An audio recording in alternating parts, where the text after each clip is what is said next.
Hi, and welcome to the a16z podcast. We're here today with Benedict Evans and Stephen Sinofsky in another of their hallway-style conversations. They share takeaways from the recent annual Consumer Electronics Show, CES 2018. More broadly, they consider, what's the future of the smart home, and who are the key players, especially given the rush to bundle smart devices together under a single system? And then, on the design side of things, when is simpler better, and which devices require more complex or simpler UI? So, the two of us separately went to CES in Las Vegas with another 190,000 other people. We didn't even see each other, which is sort of funny. No, we didn't. I did bump into like 10 people that I knew at random places around the show, but we didn't bump into each other. And we each walked for about 10 miles, and we saw a bunch of stuff, and we saw a bunch of press releases, and we saw a bunch of news coverage. And now that we are a week and a half on, we're sitting and thinking, okay, have you digested this? How do you think about what was actually important as opposed to what were the 300 press releases and the exciting coverage? And so I think, you know, there's so much there. And I think the first thing that's kind of interesting is a lot of people go and they want to see the grand master plan for every big company. And so the question is, can you really discern the grand master plan for every big company? Yeah, I mean, so you see, clearly there's a whole Alexa story. And then you've got people going around saying, well, Alexa and Voice is a new platform, and this is going to replace smartphones, and Amazon's got off to a great start, and Google's coming up behind, and it starts sounding like kind of NASCAR commentary as to who's in front. Right. And, of course, Apple are completely screwed because the HomePod missed Christmas, and all of these... And Cortana is, like, doing press releases the whole time. Like, they're still going to try, and they're going to, take a slow pace. You know? And so the thing that I think you see here is, particularly when you look at kind of a super big company that's got lots of stuff going on, is there are some things that are actually, this is the board level fundamental strategy of what they think is crucial to the existence of the company in the next 5 years. And then there's stuff that are kind of applications that flow out of that, some of which may or may not work. And then there's things that happen because you've got 10 or 15,000 people and you've got an SVP for widgets and taps, and the SVP for widgets and taps is going to try and get into bathtubs. And that doesn't mean that anyone in the board knows that you're trying to get into bathtubs. It's just because you've got somebody whose job it is to do that, so they're doing it. And I think particularly when you see these kind of blizzard of announcements and these huge stands, you have to kind of take a step back and think, well, which of these things are tactical and which of them are strategic? And which of them are existential, and which of them, well, they're just doing that because they've got people to do it. I think that's really important, especially in the startup world, because there's this tendency, if you're a startup and you work in a particular space, and then you just hear an announcement from a big company that they're working on something, you apply like, oh my God, it must be important.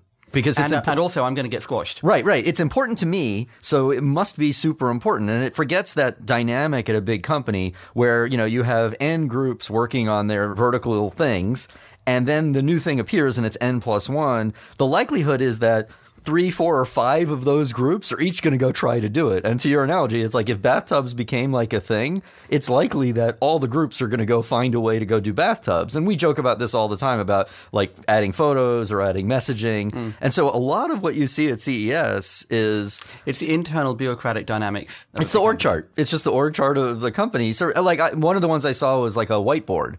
And, Samsung has a TV group. So they make a whiteboard. They have a phone group. So they make and they have an industrial group. And Microsoft has is collaboration, so they have to have a whiteboard. Right, and Epson has a whiteboard because they make displays. Right. And printers, and their whiteboard had a printer built in. And so the first thing when I saw the whiteboard, which was announced at a very low price, and it was a very nice product, was I wonder what operating system it has. And like which part of Samsung made it, because that would dictate like, does it have an OLED screen or not an OLED screen? Is it touch or not touch? And it turns out it came from like the industrial equipment side of the house, which meant it didn't even really have like a whole OS in it. It had only just enough software to like make a bulletproof whiteboard, which turns out to be a great product. And you also know that there are people in 3 other groups in Samsung who looked at that press release and swore. And they want to have a meeting, and they're like, we got to get in the room with Mr. Kim and figure out like why I'm not responsible for whiteboards anymore. But then the interesting thing is, what do we say about it for the pure, the companies we think of as tech companies? Because it's really...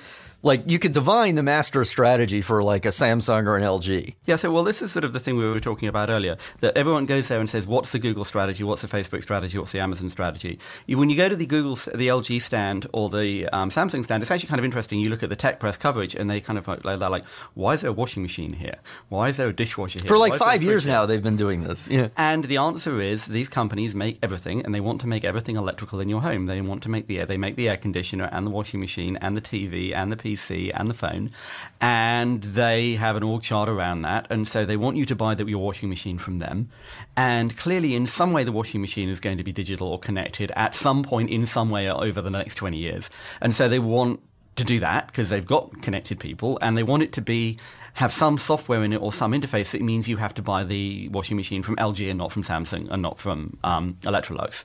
And so they've got their kind of leverage strategy of connecting all of these things together, which is also incidentally what Sony were doing 20 years ago. So what Sony did, and interestingly, Sony was very impressive, but like massively impressive, but didn't make nearly the breadth of things that are currently made by the Korean companies. I mean, it's mind-boggling just how much stuff, unique products they make and get distribution. Like you could go to Best Buy and see a lot of stuff from Korea. Yeah, I mean, there is these sort of stories. If you live in Korea, you could spend your entire life only consuming Samsung products, from the Samsung house to the Samsung car to the Samsung bank and everything else.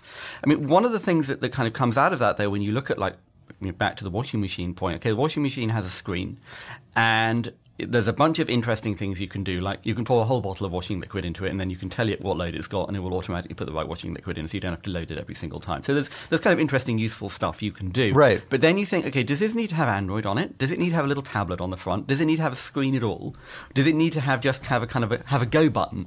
And this is a question that applies to all of these sort of these compute devices that are sort of smart and sort of a computer, but aren't going to be your main device. They're not a PC, they're not a phone, they're like a fridge. Yeah. So how much UI does that have? How much computing does that have? How much value do you have on that device versus how much is it like a single-purpose thing? And I think that's a really important point for folks to understand, because that's one of the ways you can sort of discern how much is like a corporate existential strategy from like a local, like I make the plumbing-based appliances, which might be how the org chart is organized. Because like if you looked at Sony way back in the day, like all of a sudden everything had a memory stick in it. And a jog dial. And a dial. And like a memory stick in a radio seemed like a very dubious kind of thing. But believe me, the radio person went to a board meeting and was told memory sticks will go in all of your products. And it was absolutely a board level kind of thing. Whereas at Samsung, just like the whiteboard showed, it's not clear yet that like Android has to be in everything.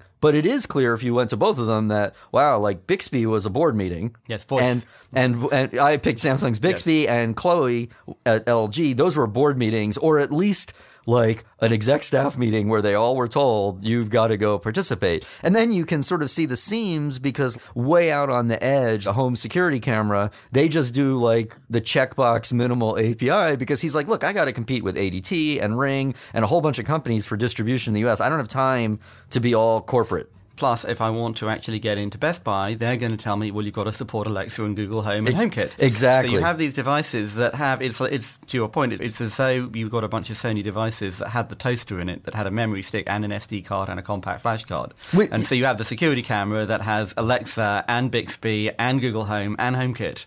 Right, which is, for startups, a super interesting point, because it means, like, if you take the lead from the big companies in what to do, you'll see that all of them, they have the resources to, like, do everything 5 times. And in fact, like, even some of them they'll literally just have 2 products. They'll have for the Korean market, which is, like, all up Samsung with no seams, and then the Best Buy one where they put in, like, API access for other stuff, and it's a different model number, might be a different color.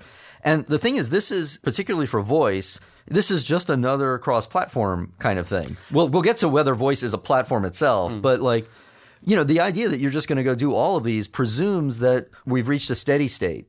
And I think that's not where we are. It's weird because, I mean, there's sort of 2 or 3 connected home questions.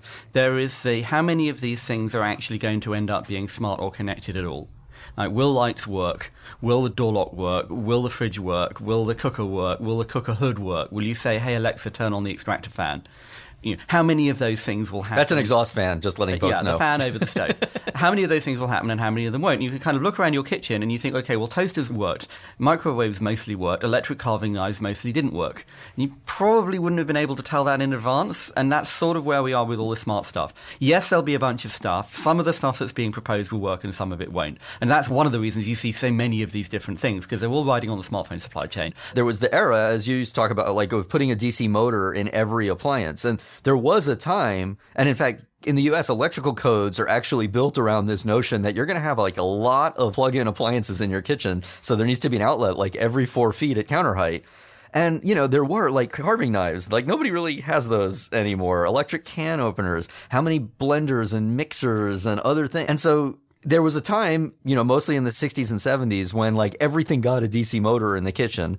And then we worked out which ones made sense. And then we realized that it didn't happen. And it's also different by country. So, like, everyone in Japan has a rice cooker. Everyone in the UK has a kettle. In America, maybe neither of those, but everyone has a coffee machine. So, exactly. So you kind of can't predict which of these toys or these gadgets will turn into just something that everyone expects to have. So there's that, like, well, what will be smart and what won't be smart? Right. Then there's, will they all be one system or not? And will you be able to say to Alexa or to your phone or to a panel on the wall or something, do this thing, and the lights come on in this room, they go off in that room, the stove turns on, the water turns on, the sprinklers do this, so like it's all one thing? Or at any rate, you can just say do this and it happens through one interface. Or do you have like point solutions? Like the door lock is the door lock, and it unlocks automatically when you walk up to the front door. And this is sort of nothing else. It doesn't talk to anything else. Right, and this is where you can get really sort of confused as both a consumer and like looking at strategy and what to build, because like it is this sort of tech geek nirvana. You know, like it's also a big company strategy, and a big company strategy. They want it all to be one system because then they can get you to buy it all from them. Right.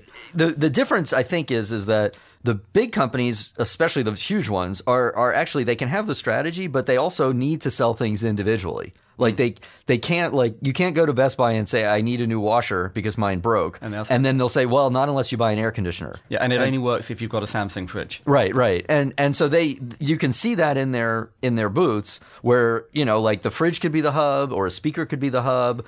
You know, and then you have to ask yourself, do I want the fridge? And we'll get to that in a second. But the big thing is that the thing that you have to realize is that the geek scenario of like is no different than the old one of I want to just relax and listen to music and push one button on a remote that then like turns the music on, turns the TV off, switches the AV input. I used to call this like the Barry White mode. You come home and the door recognizes you're with a date, and so it turns the music on, puts the right music on and sets the lights to the right level and does like the whole thing. Right. It's like the Austin Powers scenario. Exactly. And well, Austin Powers and Barry White in one. But it is, I mean, and that, like the thing is that's been a thing since like infrared programmable remotes all through X10 and wiring in the lights with special outlets. And like that stuff is just so much more complexity than actually work. I mean, you try to do those scenarios and you spend all your time realizing, wow, I can't tell if the 3-way light switch, which way the lights are, so it just won't ever correct itself. And then I have to go through the house and like reset everything. Also, there's almost like there's two levels to the problems. One is getting the technology to work, and the other is whether anyone actually wants to go through and make 10 different choices about what the settings are. And so you could argue, you know, the bearish scenario would be all of the connected home stuff means that what was a hobbyist scenario becomes much easier to build, but it might still be a hobbyist scenario. Well, and because there are real things that matter. You know, we've both talked about like, you know, people visiting your house and like how do they operate anything is a very odd thing. Like they don't even know if you have Alexa, Siri, or Google. So they don't even know how to start. And so you can imagine the scenario where somebody is just like the babysitter is literally Google, Alexa, Siri, turn the lights on. I can't see anything. And it's sort of absurd.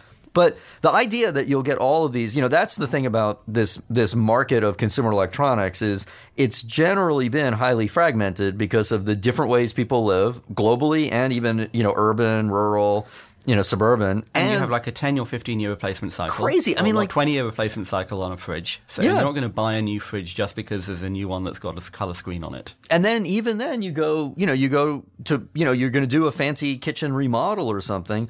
There's a good chance you have your heart set on like one element of it. Like I really want a gas range that looks cool and professional. Like, God, that means that all of these companies are going to have to make all of those parts. And there are only two companies that can do that, which is Samsung and LG. And even when you've done your kitchen, that doesn't mean that you replace all of the locks in the house and swap out the whole, and rebuild every light switch in the house as well. Exactly. And so I think that it's a great strategy and it drives a lot of interesting things, but the odds of this coalescing are very low, and that's why this notion, and the lesson from Sony or RCA before it or Whirlpool, they're all there. Like, nobody ever came to globally dominate the home like this. Yeah, the interoperability standard is AC power. Right. And I think that sort of means that it's interesting when you get to our tech company world, like how much of this, like what, is it really a platform? Or what are we talking about here? So this kind of gets us to voice, I think. And I wrote a blog post about voice sort of 18 months ago, and I said there's a whole bunch of reasons why people want voice to be a thing, whether that's in a box in your home or on your phone or on your whatever it is. People want voice to be a thing. And one reason is because machine learning means that some parts of voice now work.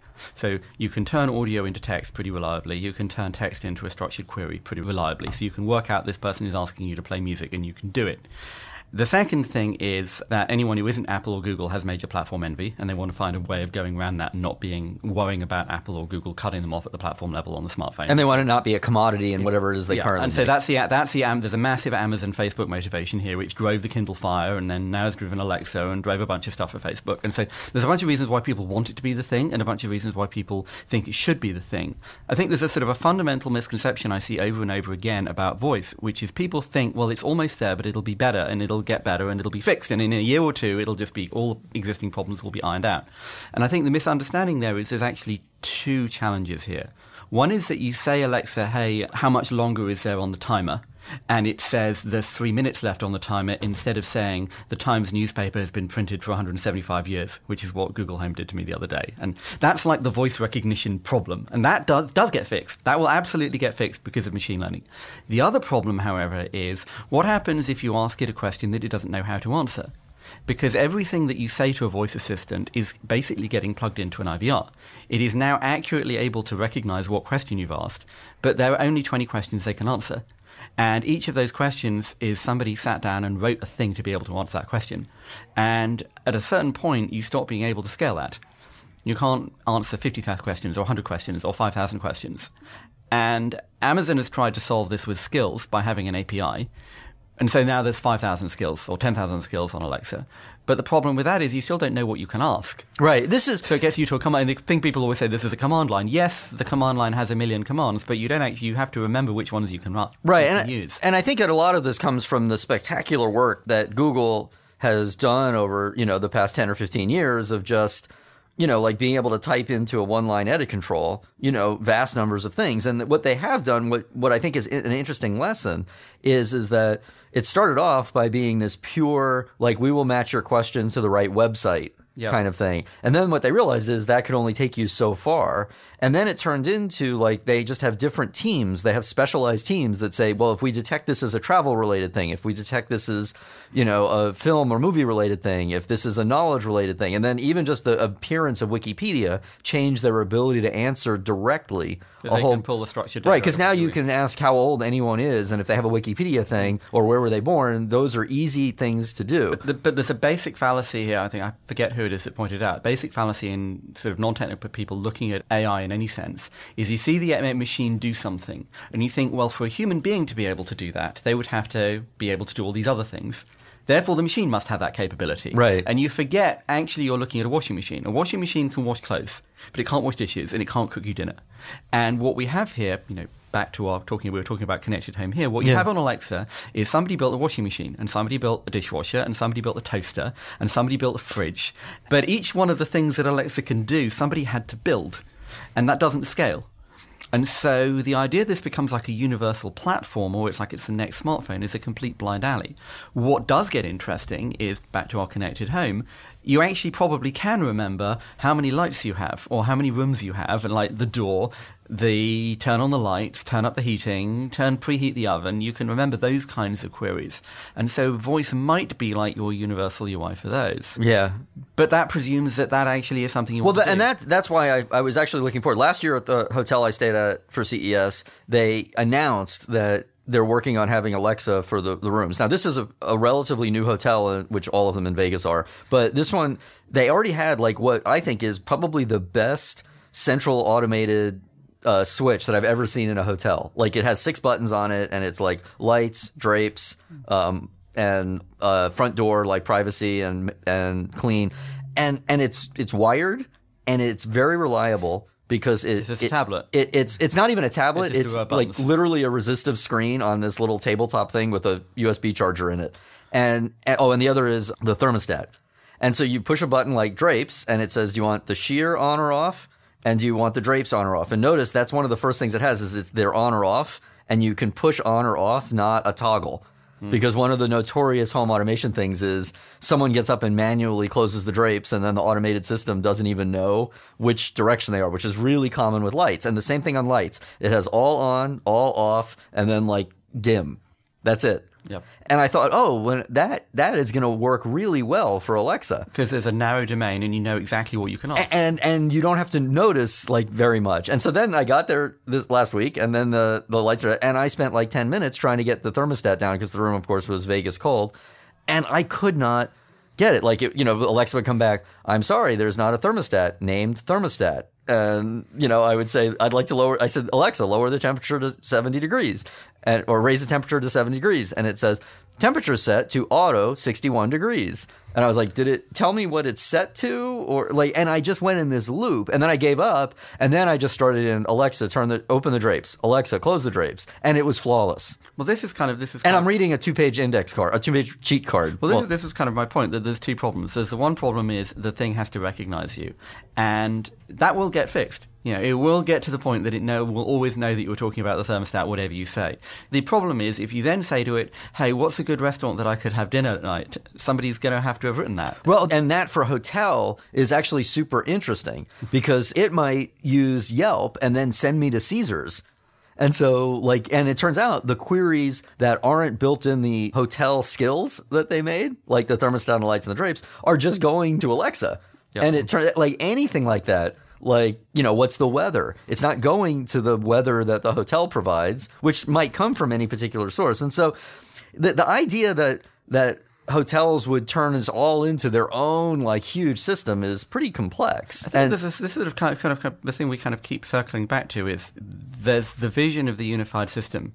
I mean, it's like when you watch a sci-fi movie about the far future, somehow there's no applications, there's just one interface on the screen. Right. Set aside the fact that there wouldn't even be a screen and you wouldn't have pilots and you wouldn't be flying, there wouldn't even be any people on the ship. But yeah, well, that was a conversation. I did actually see the automated motorcycle driven by a robot, which I just thought was the weird. It was like a Cylon ship that made no sense. Why have you put a droid in the back of the X-wing? Why isn't the droid? Well, don't ruin Star Wars for everybody. We've all lived through that this winter. But there's a sort of a separate thing. There's always the fantasy that it'll be a unified system. The reality is you'll buy one thing now, and in 5 years' time you'll buy another thing, and 15 years after that, so you'll have all the... And so this kind of brings us back to the stuff we were talking about at the beginning, which is you have the big company strategies, and you have the desire to create unified systems because that will get you to buy all the stuff, and because that will, but the reality is it will always be kind of more messy and more complicated. Right, and that's why I do think the real sort of advice, if you're making things, it boils down to two things, which is one, which we need to go into a little bit, is just how much intelligence to put in your device versus the rest of the network. And then the second is which one of these sort of systems do you want to plug into? So let's just talk about it for a second, because one of the things is that's driving me crazy is just they're, Samsung makes screens and they make ARM chips. So they seem to decide that every little device has to have a screen with an ARM chip in it. And that just seems like overkill. Yeah. Well, this is the UI question. The razor I always use here is how many questions should the computer ask? And actually, so half of this stuff means now there's more questions that you have to answer. And the other half is now there's less questions that you have to answer. So you could argue the whole problem with quantified self and fitness trackers and so on was it was actually more stuff you had to do rather than less stuff. So to the washing machine, should the washing machine have a screen that asks you what you've put in and what load you want and what settings you want and all this? Should they take the dials and put them into the screen? Or should there just be a go button and nothing else? And actually the ideal for the washing machine is there's just a go button. The ideal for a dishwasher where you don't have to worry about different fabrics is absolutely you should just shut the thing and press go, and that should be it, and there shouldn't be any settings at all. And the rest of it should be the chips problem, but there should be no UI. Which the example for me was just all the connected microwaves, because for 25 years all the microwaves you could buy have had this ridiculous grid of buttons, chicken, steak, frozen, reheat, and popcorn. They always have a popcorn button. And it just was ridiculous because the food you want to do is never quite there. And so the question was did this really help? Because the directions on the food always just say heat on high for 2 minutes. Yeah. Which turns out on most microwaves to be tricky to do now. Because they want you to use all of these things that make their microwave look unique. And so I do think that the conclusion is like less UI, less intelligence more intelligence is the right way to approach building this. It also reduces the COGS and the maintenance and extends the longevity of the device. So the example I've used, which is I'm sort of writing about something about this now, is, so there's two parts to this. One is just an observation. You shut your door. When you leave home, you shut the door locks by itself, and that's like a 2,000-year-old technology. When you come home, in 10 years' time, the door will also open by itself. And that's based on smartphone chips and computer vision. Like cars work today. And cloud. But from the user's point of view, it's a door that locks by itself and unlocks by itself. So one of those is super advanced technology and the other isn't. But the user experience should actually be completely the same for both of those. And it probably shouldn't have a screen to unlock any more than it should have a screen to lock itself. Right. And so there's sort of that thing. The other thing I was thinking about was a kettle. So certainly everyone in the UK has an automatic electric kettle. You plug it in, you press the button, it heats it up till it's boiled, and then the heating turns off.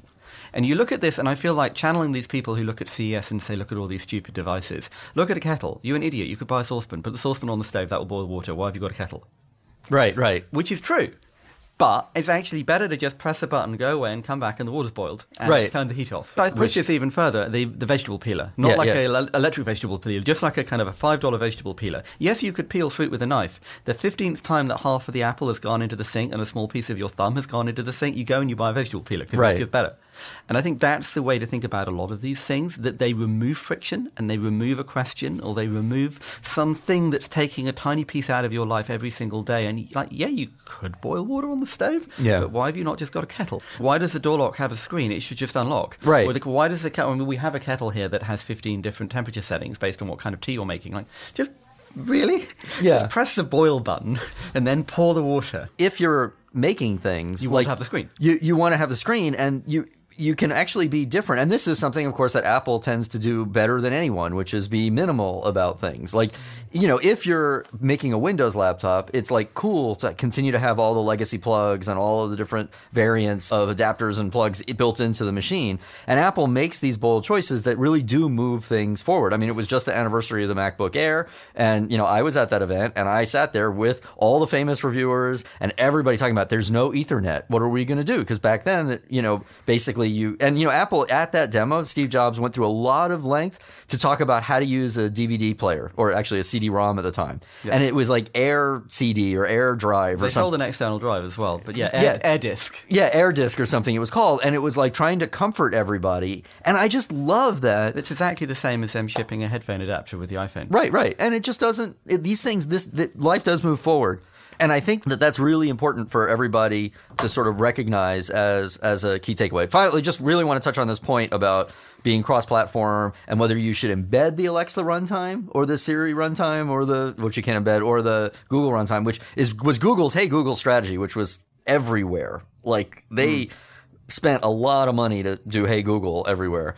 But part of what they did is it's the Android thing where it's free to make your commodity device be different. You buy a small amount of chips and you get the free runtime. Like, does that make sense to you that everything should also be basically the Alexa microphone and endpoint? Yeah, it's sort of weird. I mean, it comes back to this, you want to make it the thing.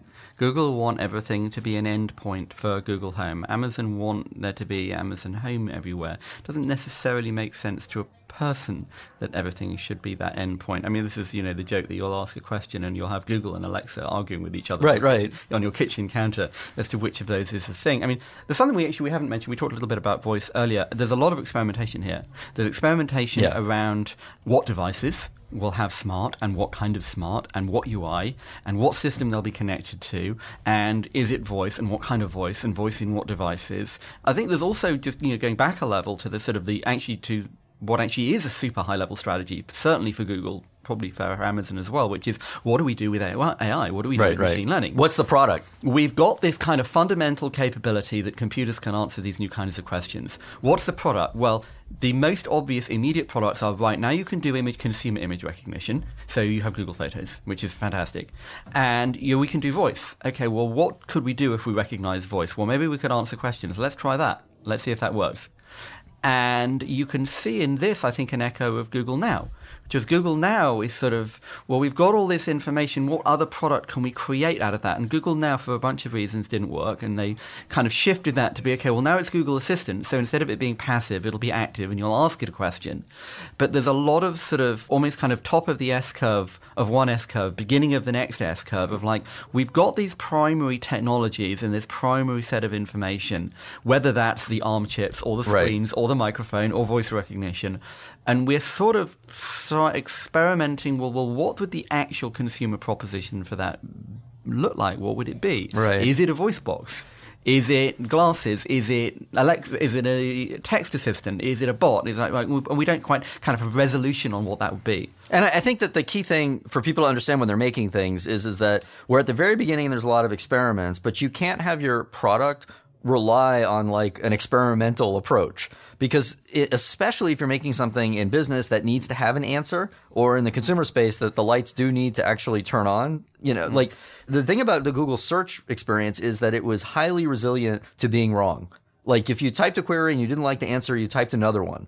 Yeah. And you didn't lose anything. Google Now, the problem is that if you start to rely on it to tell you when to leave for a meeting and what traffic, it has to know a lot of other stuff in order to get that right all the time. And the cost of being wrong just once is very high. Like it could be the job interview or something like that you miss. And this is like literally the biggest lesson from Microsoft Clippy, which was like automatic features and automation are all cool, except they kind of have to be right literally all of the time. Or you shift your expectation. So the thing about Google search is they don't give you one result, they give you 10. So it's actually manually curated. Right. Whereas when you're saying turn the lights on, they can't give you a list of 10 things that they think you might have meant. Right. And also, even again with Google search, like they give you a list of 10, and if you don't like it, you can click the 2 at the bottom of the screen or type a different thing in, and you don't lose out anywhere. And you're in, like, because if you typed in buy 100 shares of, like, which is one of the first voice things I did on Tell Me, I asked for, tell me the stock quote for Cisco. And I'm sitting there on the 520 bridge, on my analog phone, and it's giving me the stock quote for Cisco, the company that makes like kitchen supplies. And I could not get the stock quote for Cisco.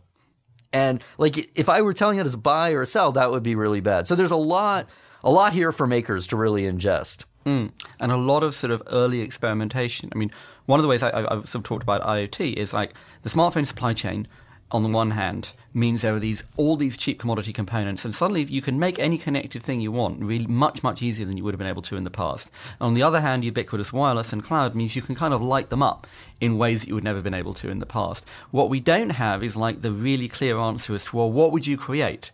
So it's almost come in the opposite direction. Right. Previously, you'd have the vision of the thing you wanted, and there'd be like a 10-year march to get the technology to build it. Right. Now all the technology is there for almost anything you can think of, and people are trying to work out, well, what is the thing and also you create? can make it very inexpensively, There's 100 3D printers to choose from. And so I think that for me, the big lesson to walk away from is just that there's still just as rich an environment for making the right products and the great products, and they are all changing our lives every day. But it's not happening as fast as people can write blog posts about, like, this is the future, be here. And that's frustrating people. And I think as people building companies, the key is to really focus on what it is that the problem you're solving and not worry about like trying to discern a galactic strategy across all of these things. That it's all about building great products that improve lives. Exactly. There's like specific problems you solve, specific questions that somebody gets asked every day that you can take away. Well, thanks everybody. Thank you.